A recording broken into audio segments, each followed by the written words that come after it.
దివ్య ప్రియతమని కృపా విశేషం వలన యుగావతారుడైన మెహర్ బాబా వారి విస్తృత జీవిత చరిత్ర మెహర్ ప్రభు చరితం గత 12 ఏళ్లుగా చదువుకుంటూ ఉన్నాం. 12వ భాగంలో ప్రస్తుతం మన చర్చ నడుస్తూ ఉంది. గత వారం మనం ఎక్కడ ఆగామో ఒక్కసారి గుర్తు చేసుకుని ఈ వారం విషయంలోకి వెళదాం. 1955వ సంవత్సరము నవంబర్ మాసము మెహరాబాద్లో సహవాస్ కార్యక్రమాన్ని నిర్వహిస్తూ ఉన్నారు బాబా. 4 భాషా బృందాల వారిని ఆహ్వానించి ఈ సహవాస్ కార్యక్రమాన్ని నడుపుతూ ఉన్నారు. గుజరాతీ ఆ భాషకి మొట్టమొదటి వారం కేటాయించారు, తెలుగు వాళ్ళకి 2వ వారం కేటాయించారు. ఆ ముచ్చట్లు మనం చదువుతూ మధ్యలో ఆగాం. ముఖ్యంగా పోయిన వారం ఈ 4 పెద్దల్ని పిలిచారు బాబా. ఆంధ్రాకి సంబంధించిన వాళ్ళు డాక్టర్ ధనపతిరావు నాయుడు గారు, కుటుంబ శాస్త్రి గారు, రంగారావు గారు, మల్లికార్జునరావు గారు. వీళ్ళ 4తో మెహర్ మండలి, ఎందుకని సెంటర్లన్నీ కూడా 1954లో రద్దయిపోయినాయి, కేడీఆర్ఎం ఇవన్నీ కూడా. అంచేది ఇప్పుడు మెహర్ మండలి అని నడుపుతూ ఉన్నారు. ధనపతిరావు నాయుడు గారు మాటల్లో మిగిలిన వాళ్ళ గురించి నాకు అనవసరము అని అన్నారు.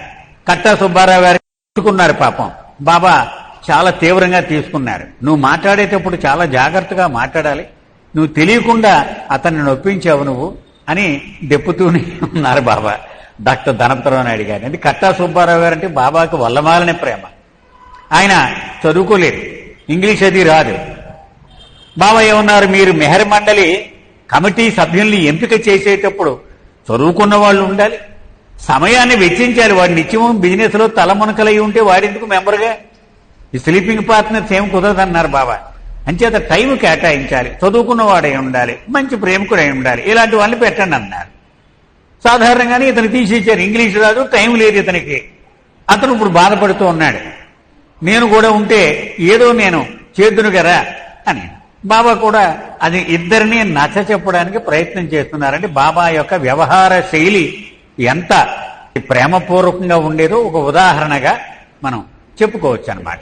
బాబా అడిగారు, ఏమయ్యా మరి అతను ఎందుకు వదిలేశారు, మీరు బాధపడుతున్నాడు కదా అన్నారు. వీళ్ళు వివరణ ఇచ్చారు. ఓహ్ బాగుంది అన్నారు బాబా, చాలా బాగుంది మీ వివరణ, ఇదే కరెక్ట్ అయితే కట్టా సుబ్బారావు కూడా తప్పట్లు కొట్టాలి అన్నారు బాబా. అంటే అతన్ని కూడా ఒప్పించారు, వీళ్ళది కరెక్టే అన్నారు. మల్లికార్జునరావు గారు లేచి నుంచున్నాడు. మళ్ళీ ఏమొచ్చిందన్నారు బాబా. అంటే నేను ఇంగ్లీష్లో చెప్పాను, మళ్ళీ ఈయనకు అట్ట సుబ్బారావు అర్థం అవ్వలేదంటాడు, అంచేత నేను తెలుగులో చెప్తాను మళ్ళీ అడో చెప్పన్నారు బాబా. మళ్ళీ యాజ్ ఇట్ ఈజ్ గా బాబాతో ఇంగ్లీష్లో ఏమి చెప్పాడో అదంతా తెలుగులో చెప్పమన్నారు కట్టా సుబ్బారావుకి చెప్పాడు.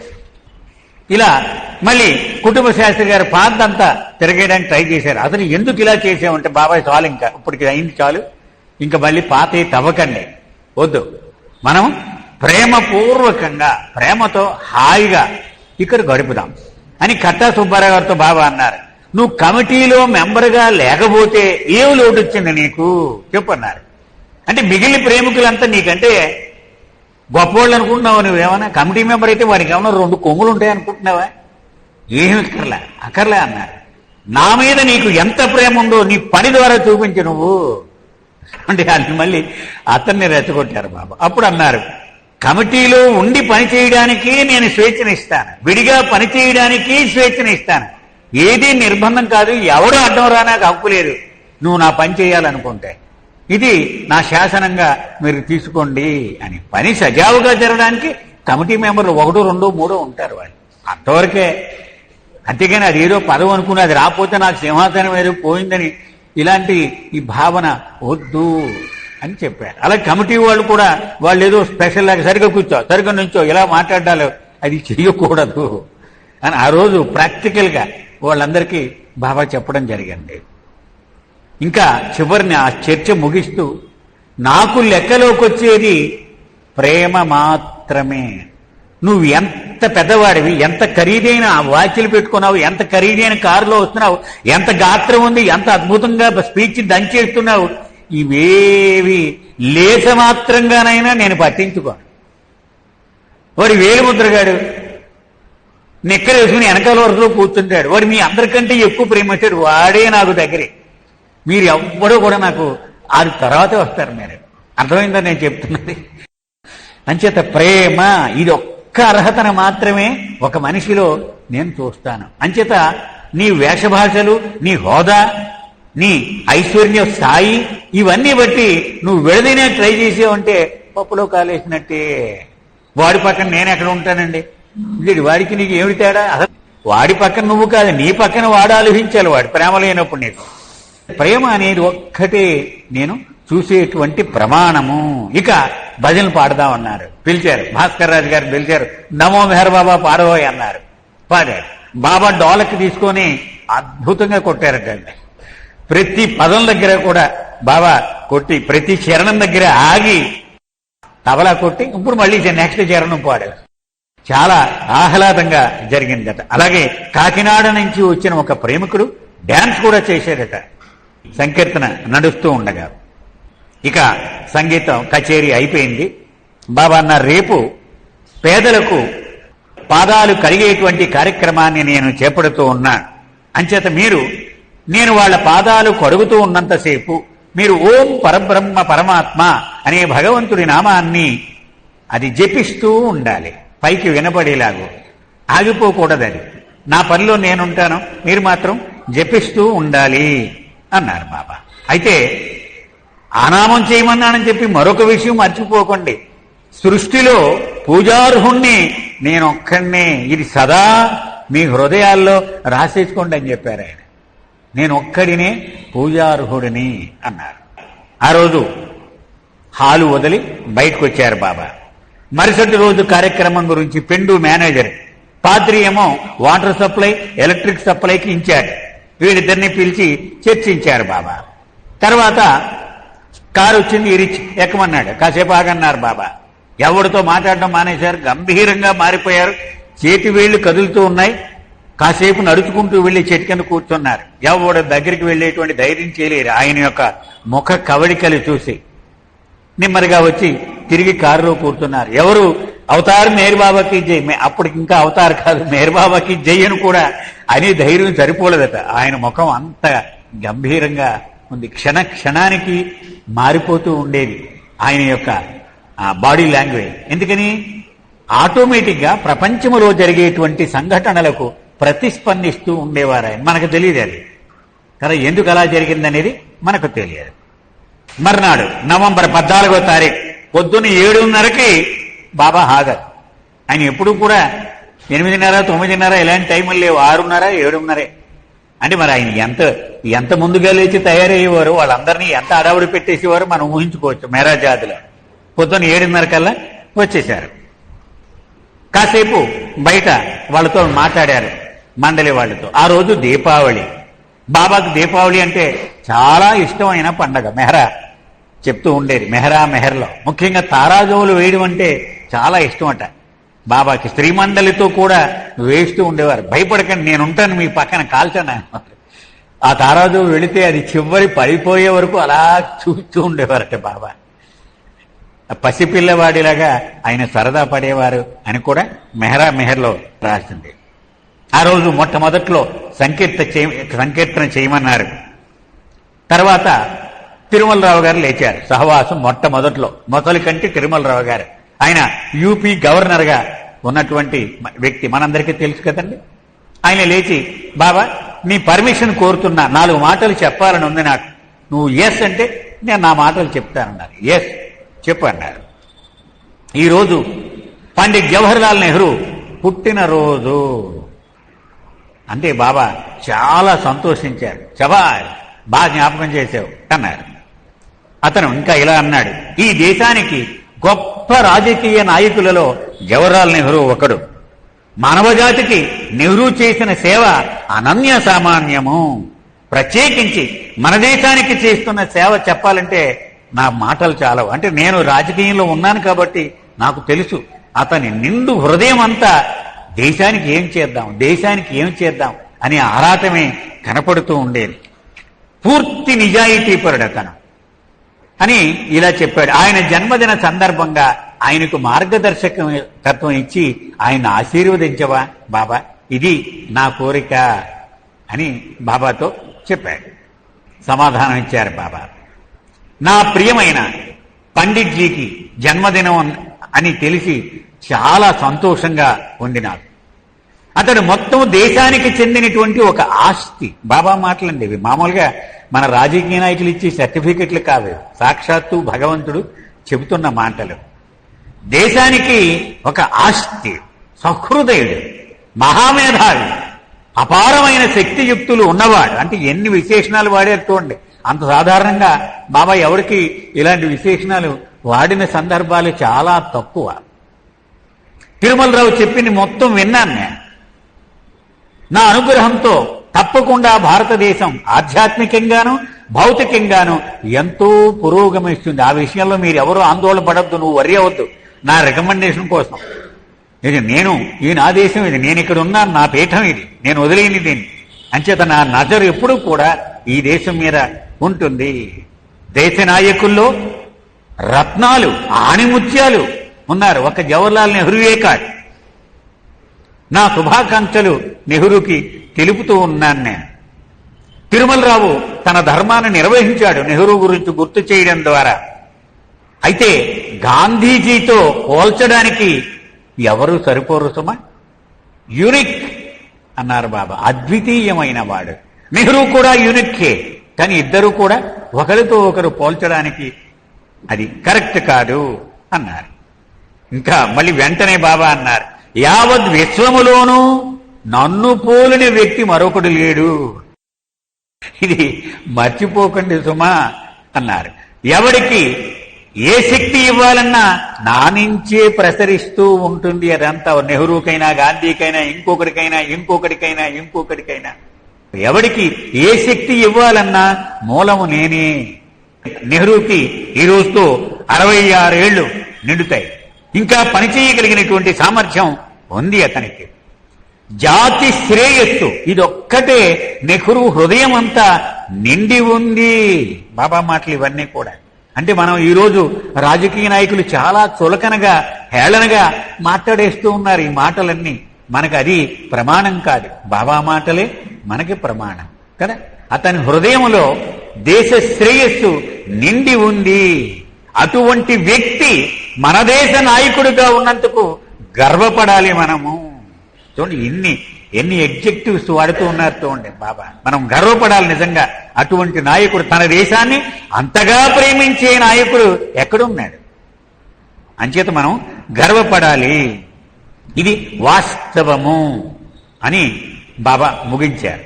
అప్పుడు డాక్టర్ ధనపతిరావు గారు లేచి, బాబా తిరుమలరావుది ఒక కోరిక ఉంది, అతను బిడియపడుతున్నాడు చెప్పడానికి, అంచేత నన్ను చెప్పమన్నాడు అన్నారు.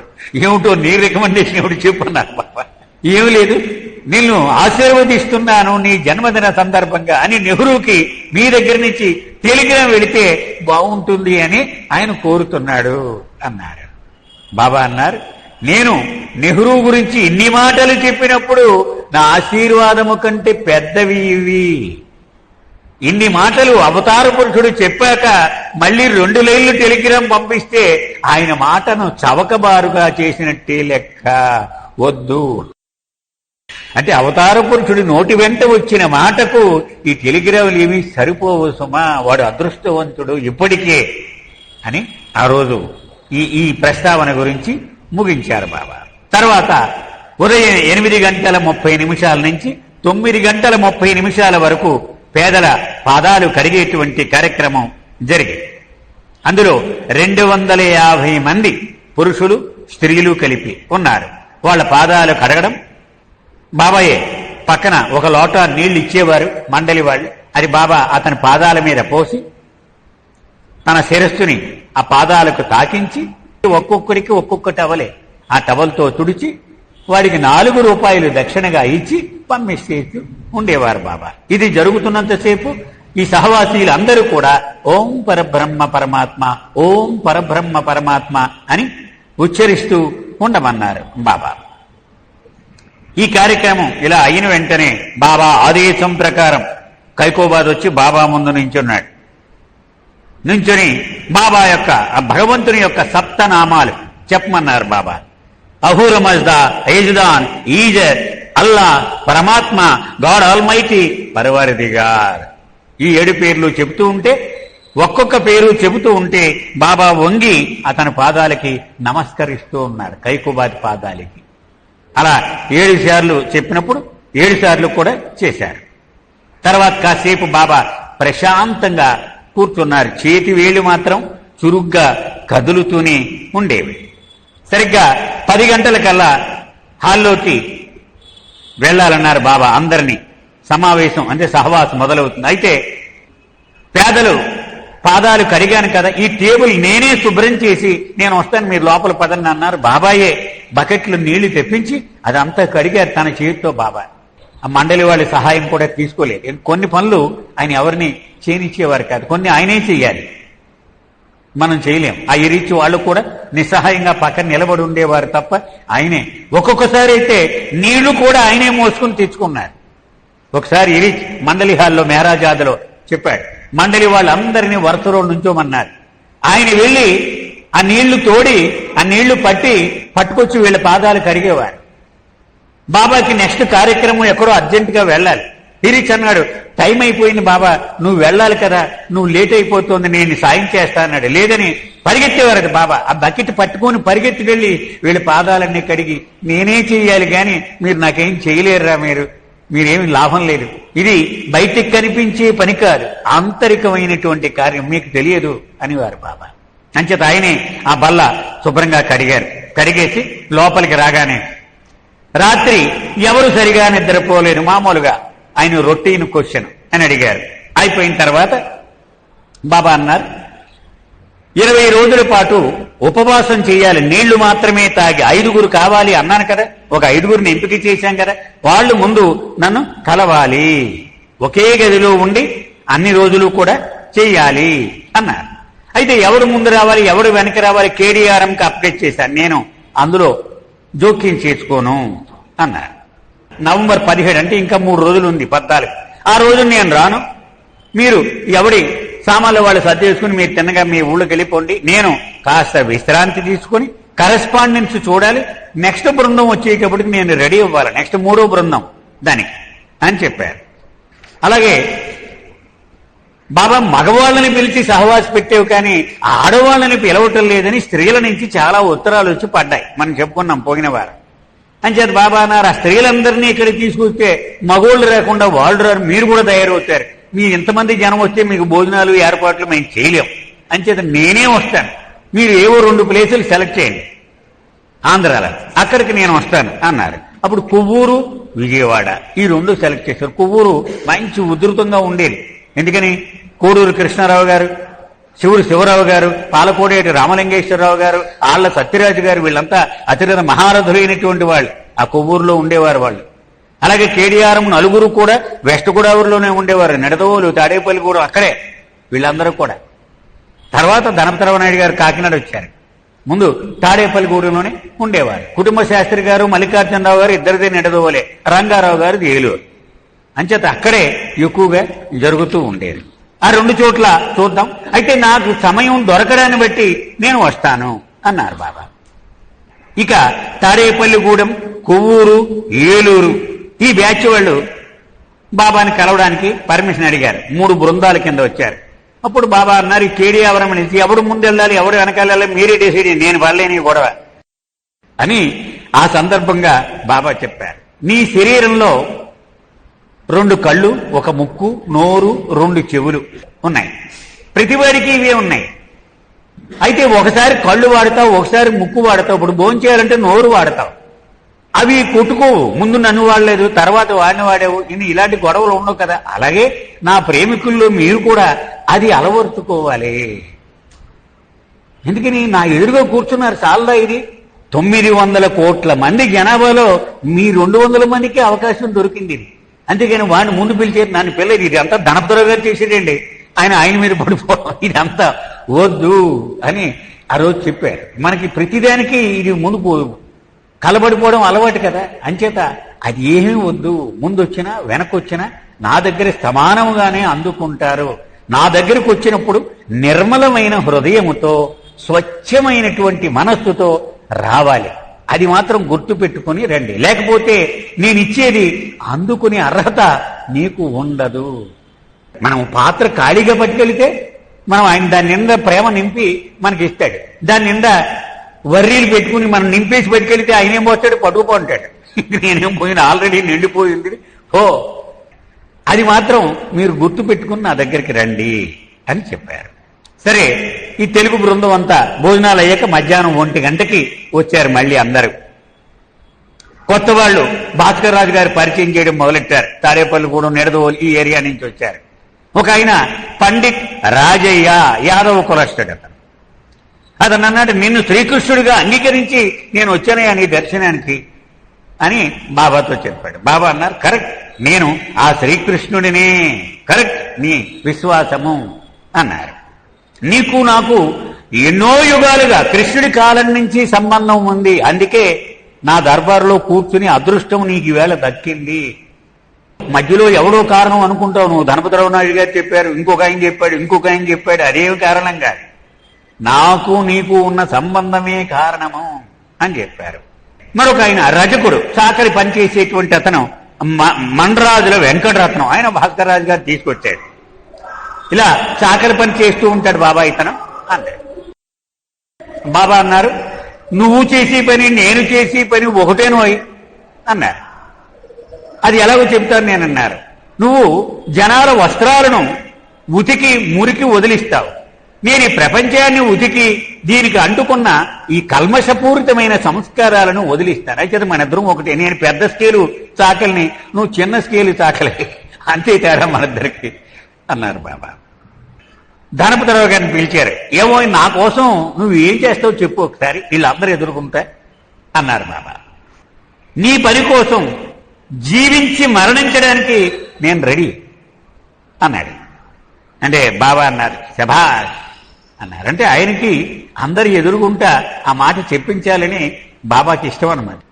మధ్యాహ్నం 4 గంటల వరకు ఇలా ఈ ముచ్చటించడం జరిగిపోయింది. 4 గంటలకి భాస్కర్ రాజు గారు, రాంభద్రరాజు గారు, పారేపల్లి సత్యం గారు, వీళ్ళ బృందం అంతా కలిసి బుర్రకథ గానం మొదలుపెట్టారు.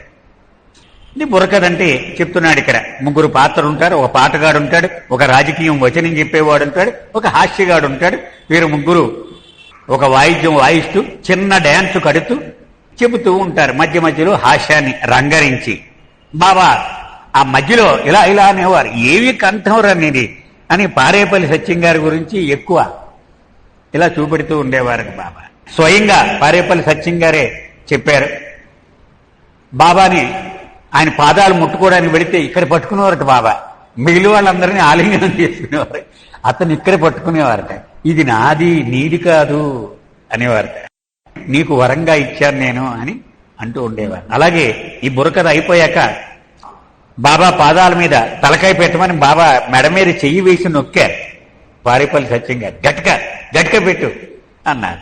నొక్కితే ఈయన బొట్టు పెట్టుకుంటారు కదా, మరి మధ్యలో పాటగాడికి ఇలా నిలువు బొట్టు ఉంటుంది, తిలకం. ఈ తిలకం బాబా కాలి మీద అలాగ ముద్ర పడిపోయింది. బాబా కాలి మీద పడిపోతే మెహరా గవుక్కుని కచ్చి పెట్టి తొడబోతే అలా ఉంచు అని చెప్పారు. ఆ రోజంతా కాలికి అలాగే ఉంచుకున్నారట బాబా, దాన్ని చెరిపేయలేదట. అంటే ఆయన పారేపల్లి సత్యం గారు ఆనందంగా చెప్తూ ఉండేవారు అనమాట ఈ ముచ్చట్లన్నీ, ఇందులో ఉన్నవి కాదు అవన్నీ. సరే, వీళ్ళు సరిగ్గా బాబా కథ చెబుతూ హజరత్ బాబాజాన్ బాబా ముఖాన్ని తన చేతుల్లోకి తీసుకుని ఆయన కనుబొమ్మల మధ్యలో చుంబించింది అని చెప్పారు. చెప్పగానే అలాగాగండి అన్నారు బాబా. ఆపేశారు.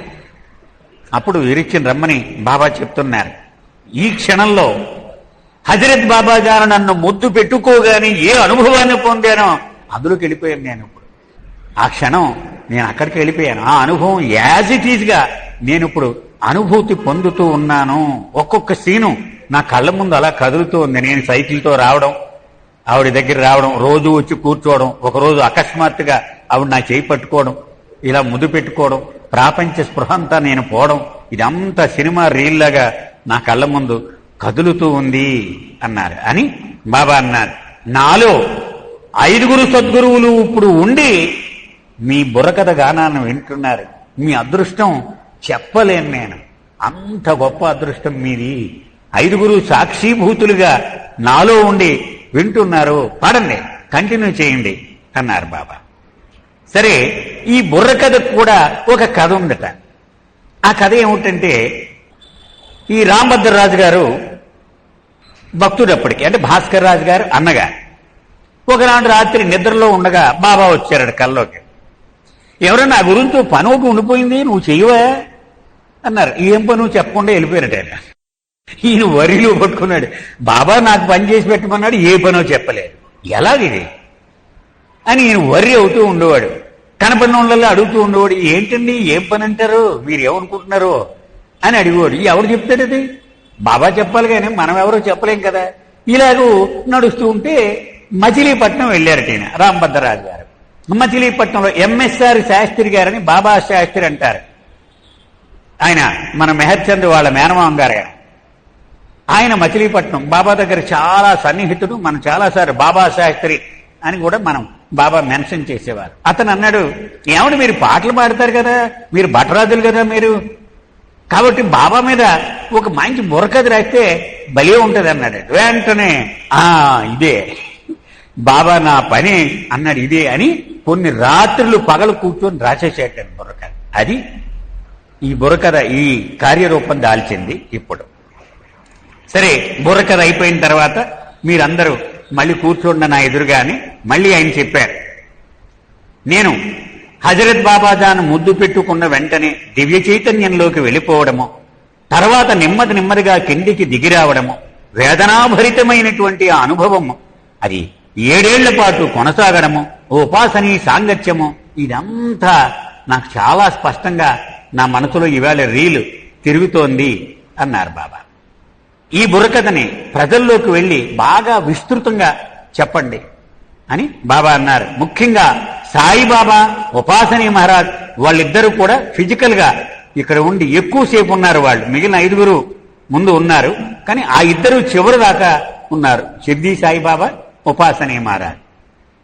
సరే, వాళ్ళందరినీ ఒక్కొక్కరిని పీల్చి ఆలింగనం చేసుకున్నారు. ఎరిచ్ ఒక మాట చెప్పాడు, ఇందులో లేనిదని. వీళ్ళు రంగులు కడుక్కోవడం కోసం పక్కకి వెళ్ళారట. ఇరిచి హడావుడిగా వచ్చారట. బాబా నుంచి ఒక రిక్వెస్ట్ ఉంది మీకు అన్నారు. రిక్వెస్ట్ ఏమిటి చెప్పవే? బాబా నుంచి రిక్వెస్ట్ ఏమిటి చెప్ప, ఏమిటి ఆయన ఆదేశం అన్నారు. మీతో ఒక ఫోటో దిగాలని ఉందట ఆయనకి, మీరు ఒప్పుకుంటే ఓ ఫోటో తీయించుకుంటా అన్నారు.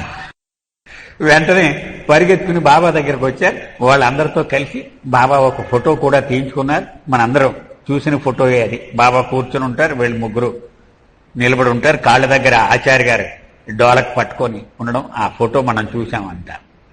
ఆ ఆలింగనం చేసుకున్నారు వీళ్ళు. అప్పుడు అన్నారు, ఈరోజు దీపావళి, నెహ్రూ పుట్టినరోజు, నా బుర్రకథ విన్న రోజు, ఎన్ని కలిసి వచ్చేసి చూడండి. ఇలాంటి రోజు చాలా అరుదుగా వస్తుంది. చాలా సంతోషంగా ఉంది నాకు.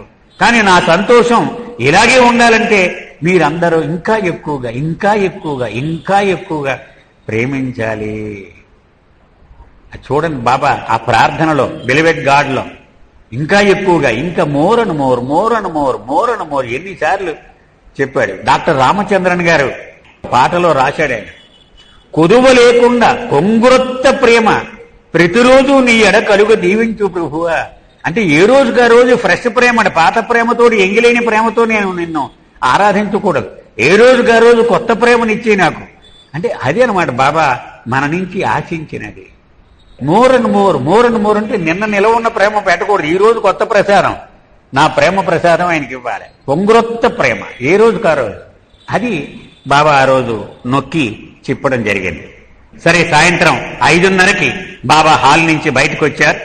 బాబా కారు రెడీగా ఉంది, ఆ కారు ఎక్కి వెళ్ళిపోయారు బాబా. మర్నాడు ఉదయం 7:45కి తిరిగి వచ్చారు. 8 గంటలకల్లా హాల్లోకి వచ్చారు. ఇక అనౌన్స్ చేశారు బాబా, ఈరోజు నా వెంట తీసుకుని మిమ్మల్ని అందరినీ కొండ మీదకి వెళ్ళి నా అంతిమ విశ్రాంతి స్థలము సమాధి, దాన్ని చూపెడతాను నేను. ఇంకా మిగిలిన ప్రదేశాలు కూడా నా అవతార జీవితంతో ముడిపడి ఉన్న ప్రదేశాలు ఉన్నాయి. అక్కడ పైన మనకు తెలుసు కదా, మెహర్ రిట్రీట్, ఆ మ్యూజియం, ఇవన్నీ కూడా చూపెడతాను మీకు అన్నారు బాబా. ఆ తర్వాత కొండ మీద ఫోటోలు కూడా బృందాల వారీగా మీకు తీయడానికి పర్మిషన్ ఇస్తాను అని చెప్పారు. ముఖ్యంగా పెండు, పాద్రి, విష్ణు, నీలు, బాబు, రంజు, అలోబా వీళ్ళందరినీ రమ్మన్నారు. పరిచయం చేశారు వీళ్ళకి బాబా. ఈ బృందం మొత్తం అందరికీ వచ్చినటువంటి సహవాసీలకు పరిచయం చేశారు. ఈ పెండు తెలుసు కదా మీకు, మొత్తం సహవాస ఏర్పాట్లు చూసేవాడు వీడే అన్నారు బాబా. అలాగే పాద్రి, ఇతను వాటర్ సప్లై, ఎలక్ట్రికల్ సప్లై ఇతను చూస్తాడు. ఇతను ఇంజనీరింగ్ అంటే టెక్నాలజీ కూడా వీడికి తెలుసు, మెకానిక్ కూడా అన్నీ తెలుసు అన్నారు బాబా. అలోవా బాబు, ఇతను పెండుకి అసిస్టెంట్లుగా పనిచేస్తూ ఉన్నారు. ఆది సీనియర్, ఉత్తర ప్రత్యుత్తరాలు, ఈ ఆఫీస్ నడపడం ఇదంతా ఇతను చూస్తూ ఉంటాడు. నా తమ్ముడు జాలు, వాడేం పనిచేయడు, వాడు నన్ను నవ్విస్తూ ఉంటాడు. అలసిపోయినప్పుడు హాస్యం, వినోదం అది కలిగిస్తూ ఉంటాడు, వాడి పని అది. డాక్టర్ నీలు, ఈ ఎవరికి ఒంట్లో బాగుండకపోయినా వాడు అందరికీ చూసి ఆ చికిత్స చేస్తూ ఉంటాడు. మీ ఆంధ్ర గ్రూపులో మీ రోగుల సంఖ్య పెరిగిపోయింది మరేమిటో అన్నారు బాబా. చమత్కారం, మన ఆంధ్రుల్ని చమత్కారంగా బాబా అని వారు, మీరు ఇంతంత తింటారు, అంతంత తినకండి నిద్రపోతారు, నేను చెప్పేది ఏమి వినలేరు, మీరు కొంచెం తినండి చాలు అని చెప్తూ ఉండేవారు. ఎందుకని వాళ్ళు రొట్లు కాబట్టి 2-3 రొట్లు అంటే ఇంత పలచగా ఉంటాయి, మనం ఇంత అన్నం వేసుకుంటాం అంచేత ఆ ప్లేట్ అంతా నిండిపోయి ఉంటుంది కదా, అది చమత్కరిస్తూ ఉండేవారు బాబా. మాణిక్యాలరావు గారు ఉదంతం మనం చెప్పుకున్నాం గతంలో, ఒక్కసారి ఇక్కడ సందర్భం వచ్చింది కాబట్టి ఈ సహవాసం నడుస్తూ ఉండగా మధ్యలో ఆ మాణిక్యాలరావు ఎక్కడో తీసుకురా అన్నారు, ఎరిచిని పంపించి. వెళ్ళి చూస్తే అక్కడ ఎక్కడో ఏవో మోస్తున్నాడు, సామాన్లు అవి, వంట పాత్రలు. అర్జెంట్గా రమ్మన్నారు బాబా, నిన్న లాక్కొచ్చాను. వస్తే ఈ కోటు ఎందుకో నీకు, దిక్కుమాల కోటు ఎక్కడిది ఈ కోటు నీకు అని అడిగారు బాబా. వేసుకుంటే, బాబా దేవుడి దగ్గరికి వస్తున్నప్పుడు మామూలు బట్టలు వేసుకుని వచ్చేయలేను కదా, నీ దగ్గరికి వచ్చినప్పుడల్లా ఒక కోటు, కాటన్ కోటు ఒకటి కుట్టించుకుంటానన్నాడు. బాగులేదు ఇది అన్నారు బాబా అని ఆ కోటు పైకెత్తాడు. ఎత్తితే లోపల ముద్దయిపోయి ఉంది చొక్క. చూడు, నీ హృదయంలో ఉన్న నేను ఊపిరాడకుండా అయిపోతున్నాను, నేను తీసే ఈ కోటు అన్నాడు. వద్దు అన్నాడు. సరే తీసేసాక గుండీలు విప్పి నీకు ఎంత బలం ఉందో ఒకసారి చూపించి వీళ్ళందరికీ అన్నాడు. ఆయన ఇలా గాలికి ఎగిరిపోయేలా ఉంటాడు ఆయన, మంటలో ఉట్టి స్కెలిటనే. గుండీలు ఇప్పాడు, ఇప్పితే దుమ్ములు కనపడుతున్నాయి. అందరూ పకాలమే నవ్వారు. బాబా గంభీరంగా అయిపోయారు. అయిపోయి నా ప్రేమలో వాడు అలాగైపోయాడు, అంతేగాని వాడి కోసం ఎప్పుడూ జీవించి ఎరగడు వాడు, అంతా సీరియస్ అయిపోయాడు బాబా. అప్పుడు బాబా చెప్పారు, నీకు చనిపోవడం ఇష్టమా, జీవించి ఆరోగ్యంగా ఉండి నా పని చేయడం ఇష్టం, ఏది ఇష్టమో తేల్చుకుని చెప్పు నాకు అన్నారు బాబా. అంటే లేరు బాబా, నాకు నీ పని చేయాలని ఉందన్నాడు. అయితే ఆ డాక్టర్లు 3 ప్రవేశపెట్టండి అన్నారు. డాక్టర్ నీలు, విలియం డాంకిన్, కనకదండి సున్నేలి గారు 3 వచ్చారు. వీడిని టెస్ట్ చేసి రేపటికి నాకు మొత్తం రిపోర్ట్లు కావాలి, వీడు అసలు బతుకుతాడా, ఎన్నాళ్ళు బతుకుతాడు, వీడి చస్తాడా, వీడి కథ ఏమిటి తేల్చండి మీరు అన్నారు. అంటే ఇందులో ఉన్నవి కాదండి ఇవన్నీ, మరొక గ్రంథంలో ఉన్నాయన్నమాట ఈ వివరాలన్నీ కూడా. అప్పుడు బాబా చెప్పారు, నువ్వు జాగ్రత్తగా మర్నాడు ఈ మందులన్నీ శ్రద్ధగా వాడి నా నామంతో నువ్వు ఈ మాత్ర వేసుకోవాలి, గుర్తుపెట్టుకో. అందులో మందు ఒకటే కాదు, నా ఇచ్చ కూడా నీకు సాయం చేస్తారు సుమా అని చెప్పారు. ఆ తర్వాత ఆయన ఆరోగ్యం కూడా చాలా మెరుగుపడింది. ఇప్పుడేమైంది, ఇలా ఉన్నవేటో నువ్వు అన్నారు బాబా. దండగట్టుకుని నుంచుని ఉన్నాడు. నువ్వు గుడ్డు తింటావా అని అడిగారు బాబా. ధనపతిరావు నాయుడు గారు లేచి, మొట్టమొదటి నుంచి శాకాహారే బాబా, అసలు ఏమి దగ్గర రానివాడు. ఆయన బాబు డాక్టర్ కదా ఆయన చెప్పారు. చెప్పేటప్పటికి బాబా అన్నారు, ప్రతిరోజు నా మాట విను, ఉదయం గ్లాసుడు పాలు, ఒక పచ్చి గుడ్డు అది తీసుకోవాలన్నారు. అంటే అతను గుడ్డు అలవాటు లేదు, అసలు శాకాహారం లేదు, తటపటాయిస్తున్నాడు. ఓయ్ నా మాట, ఓయ్ నేను చెబుతున్న మాట గుర్తుపెట్టుకో నువ్వు అన్నారు బాబా. అని కానీ నేను ఏదో పర్మిషన్ ఇచ్చాను కదా అని రేపటి నుంచి మాంసం లాగించేక్కర్లేదు, నువ్వు వరి అవ్వకో. నువ్వేం చేస్తావంటే ఆ గ్లాసు పాలు పట్టుకో, ఆ గుడ్డు ఇలా చెరకొట్టి నోట్లో పోసుకో, బాబా బాబా బాబా అనుకుని ఈ గ్లాసు తాగే, గుటుక్కుని మింగి చాలు, ఏమైపోదు, మరేం ప్రమాదం లేదు అని చెప్పారు బాబా. నా నామంతో మాత్రం నువ్వు చెయ్యన్నారు. అలాగే కొండ మీదకి వెళ్దాం, ఆళ్ళ సత్యరాజు గారు, ఈయన కూడా కొవ్వూరైనాయి, జింజర్ అని పేరు పెట్టుకోరు, సర్వని కోపం వచ్చేసేది ఆయనకి. గుర్తున్నారు కదా నాళ్ళ సత్యరాజు గారంటే ఈయన. బాబా ఏమన్నారంటే, నీకు ఏ చిన్న సమస్య వచ్చినా నాకు తెలియపరచాలి నువ్వు అని ఆర్డర్ ఇచ్చారు. అతను టెలిగ్రామ్ ఉత్తరాలు రాహిస్తూ ఉండేవాడు, ఏది వచ్చినా సరే. ఒకసారి ఏమైంది, ఓ టెలిగ్రామ్ వచ్చింది, బాబా సెక్యులేషన్లో ఉన్నారు. ఈయన పట్టుకెళ్ళి ఇలా సత్యరాజు నుంచి పట్రా అన్నారు. చూస్తే రేపు నాకు ఆపరేషన్ ఉంది, మై కండిషన్ ఈజ్ అలార్మింగ్ అని టెలిగ్రామ్ ఇచ్చాడు. బాబా రిప్లై టెలిగ్రామ్ పంపించారు. ఒక ప్రేమికుడికి ప్రియతముడి పట్ల ప్రేమ లేకపోవడమే అలార్మింగ్ సిచ్యువేషన్, మిగిలినవేవి అలార్మింగ్ కాదు. నీకు బోలుడి ప్రేమ ఉంది, నీకెందుకయ్యా వర్రి, హాయిగా నా ప్రేమలో నిశ్చింతగా ఉండు అని రిప్లై టెలిగ్రామ్ పంపించారు. అది అంత గొప్ప ప్రేమికుడు ఆళ్ళ సత్యరాజు గారు. ఆయనే సర్టిఫై చేశాడు, నీకు సమృద్ధిగా ఉంది నా మీద ప్రేమ, నీకు చింతన అవసరం లేదు అన్నాడు. వీళ్ళ ముగ్గురు, భాస్కర్ రాజు గారు, ఆళ్ళ సత్యరాజు గారు, ఇదిగో ఈ మాణిక్యాలరావు గారు, వీళ్ళ ముగ్గురిని నా కారులో పైకి పంపించేయండి, వీళ్ళు నడిస్తే ప్రమాదం కూడాను అన్నారు. నేను నడిచి వస్తాను వీళ్ళతో, నాకు పర్వాలేదు, పోలీసు చెక్తుంది అన్నారు. బాబా పదండి మనం అంతా నడిచి వెళ్దాం కొండ మీదకి అని వాళ్ళ ముగ్గురిని కారులో కొండ మీదకి పంపించేశారు బాబా. దారిలో ఈ నడిచి వెళ్ళేటప్పుడు ఫోటోగ్రాఫర్లు రమ్మన్నారు, ఎవడెవడికి ఫోటోలు కావాలో తీసుకోండి అన్నారు. ఆ ఫోటోలన్నీ మనం ఆంధ్ర బృందంతో మనం ఆ కొండ ఎక్కేటప్పుడు ఫోటోలు కూడా మన అందరికీ పరిచయమే. సమాధిలోకి వెళ్ళిన తర్వాత బాబా గుజరాతీ బృందం అప్పుడు ఏవేవైతే చెప్పారో అవన్నీ చెప్పమన్నారు, ఏరిచ్చింది అవన్నీ చెప్పారు. అంటే దాని గురించి సమాధి ఎలా వచ్చింది, మొట్టమొదట ఇది క్రిప్ట్ క్యాబిన్ అనేవారు, తర్వాత సమాధి నిర్మించడం 1938 ఆగస్టులో నిర్మించడం జరిగింది. నా శరీరం చాలించాడు, నా దేహం ఎక్కడ ఉన్నా సరే దాన్ని తెచ్చి ఇక్కడ పెట్టాలి అని నేను ఆర్డర్ ఇచ్చాను నా మండలి వాళ్ళకి అని చెప్పారు బాబా. అది అయ్యాక ఒక చివరి మాటగా మీకు మాట చెప్తున్నానన్నారు. భవిష్యత్తులో వేల మీద లక్షల మీద ప్రపంచం మూలల నుండి నా సమాధిని ఒక్కసారి దర్శించడానికి జీవితంలో ఒక్కసారైనా ఇక్కడికి వస్తారు. అలాంటిది నేను దేహంలో ఉండగా నా వెంట మీరంతా వచ్చి నాతో పాటు ఈ వివరాలన్నీ చెప్పించుకున్నారంటే మీ అదృష్టం, నేనే అసూయపడుతున్నాను అన్నారు బాబా. అందరూ కలిసి కొండ దిగిపోయారు. మధ్యాహ్నం 1 గంట నుండి వ్యక్తిగతంగా ఇంటర్వ్యూలు ఇచ్చారు వీళ్ళందరికీ కూడా. సరే, ఎవరో ఏదో మాట్లాడుతూ ఉండగా బాబా మధ్యలో ఆపారు. గాడ్ స్పీక్స్ లో నేను చెప్పని విషయం ఒకటి నాకు గుర్తొచ్చింది సుమా, అది మీకు చెప్పాలని మీ ఆంధ్రులకి అన్నారు బాబా. అదేం చెప్పారంటే, మన శ్వాసక్రియ పుట్టిన దగ్గర నుంచి చచ్చిందాకా ఇది నడుస్తూనే ఉంటది, నువ్వు ఎన్నిసార్లు గుర్తు చేసుకుంటావు నువ్వు దీన్ని అని అడిగారు బాబా. ఎప్పుడు గుర్తు చేసుకుంటావు అని, రొంపు వచ్చినప్పుడు, ఊపిరి ఆడినప్పుడు, ఈ కరోనా లాంటిది ఏదో సంక్రమించినప్పుడు మాట మాటికి రీడింగ్ చూసి ఎలా ఉంది నా శాచురేషన్, అప్పుడు మన శ్వాస గురించి ఆలోచిస్తాము కానీ ఎప్పుడు మన శ్వాస గురించి ఆలోచించం. అయినప్పటికీ నిరంతరము నీకు నెచ్చెలిగా ఉంటూ, నిన్ను కాపాడుతూ, నీ శరీరానికి కావలసినటువంటి ఆక్సిజన్ ని సమకూరుస్తూ నీకు నిరంతరాయముగా సేవ చేస్తూనే ఉంటుంది. బాబా ఎప్పుడు ఆ శ్వాసతో లింక్ చేసుకోమని డాక్టర్ ధనపతరావు నాయుడు గారికి ముఖ్యంగా బాబా చెప్పారు. నీ నామాన్ని ఎలా స్మరించాలని అడిగితే నీ శ్వాసతో లింక్ చేసుకో. లోపలికి పీల్చుకునేటప్పుడు బాబా బాబా అనుకో, బయటకు వదిలేటప్పుడు బాబా బాబా అనుకో. అంటే 24 గంటలు నిర్విరామంగా నా నామం చేసినట్టు అయిపోద్ది అన్నారు. ఆ రోజు ఈ విషయం చెప్పారు. అంచేత మన జీవితంలో మన శ్వాస ఒక భాగంగా ఉండిపోతుంది.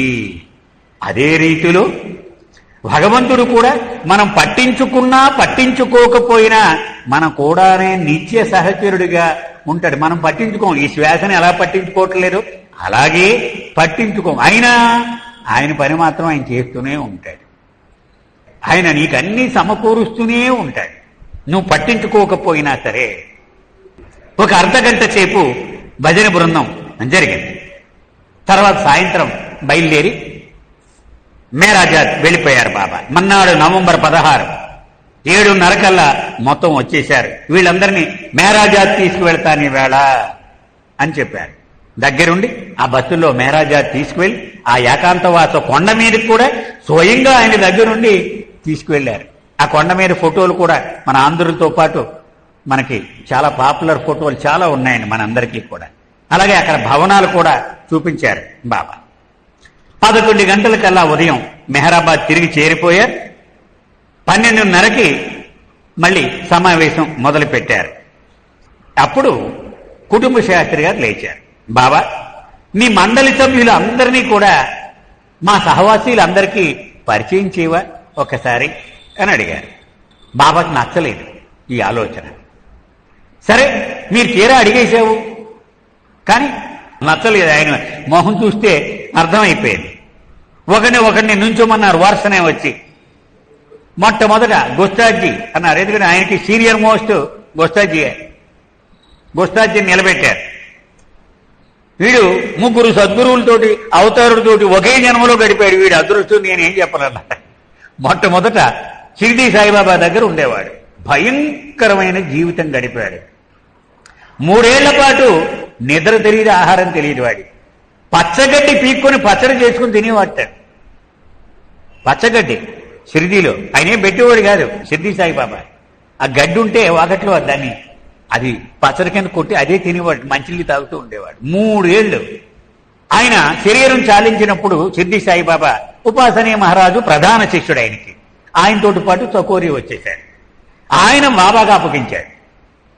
బాబా దగ్గర కళ్ళు అంగడి నడుపుతూ ఉండేవారు ఆ రోజుల్లో. అందులో ఇక్కడ ఉండేవాడు. ఏమో నా సద్గురువుల్లో ఒక ఆవిడ హజరత్ బాబాజీ ఉంది. రాత్రి ఇక్కడ పని అయిపోయాక ఆవిడికి సేవ చేయి నువ్వు వెళ్ళన్నారు. అలా 3 సద్గురువుల్ని సేవ చేశాడు. అవతారాన్ని ఈయన్ని సేవ చేశాడు. ఇక 2వ వాడు కైకోబాద్. ఇతని గురించి నేను చెప్పక్కర్లా, మీకు ఆల్రెడీ చెప్పేశాను. 1,00,000 సార్లు నా నామం చేస్తాడు. ఏ పని మీద నేను వెళ్ళేటప్పుడు అతని పాదాల మీద శిరస్సును పెట్టి వెళ్తాను నేను అన్నాడు. 3వ వాడు డాంకెన్. అద్భుతం. 16 ఏళ్ల నుంచి నాతో ఉంటున్నాడు. ఇతను మెడికల్ డాక్టర్, ఇంగ్లాండ్ ఇతంది. ఇతను ప్రపంచ యుద్ధంలో బ్రిటిష్ సామ్రాజ్యం తరపున పనిచేశాడు. అతను నెల జీతంలో చాలా ఎక్కువ శాతం మిగిల్చి నాకు పంపిస్తూ ఉండేవాడు, అతను ఉద్యోగం చేస్తూ కూడా. అందుకంటే నేను పేదవాడిని, పూర్ గాడ్ అని తెలుసువాడి పాపం.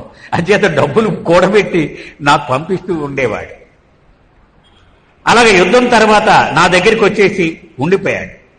అయితే ఒక ఆంగ్లేయుడు భారతదేశం వచ్చేసి ఇక్కడ ఉన్నటువంటి ఈ శుభ్రత, ఈ శానిటరీ స్టాండర్డ్స్ చూసి ఏ సదుపాయము లేకుండా జీవించడం అంటే మీరు ఊహించలేరు. మీరు ఏ బల్ల మీదైనా పడుకోగలరు, అంగవస్త్రం చుట్టుకొని ఏదోడు తినేసి వెళ్ళిపోతారు. ఒక ఆంగ్లేయుడికి అలా చెల్లదు. కానీ వాడు మీ అందరికంటే ఎక్కువగా నేను సర్దుకు పోగలను అని రుజువు చేశాడు. నేను గర్వపడుతూ ఉంటాను వాడిని చూసి అన్నారు బాబా. ఇక్కడ ఈరోజు ఆపుదామండి. అవతార్ మెహర్ బాబాకి జై.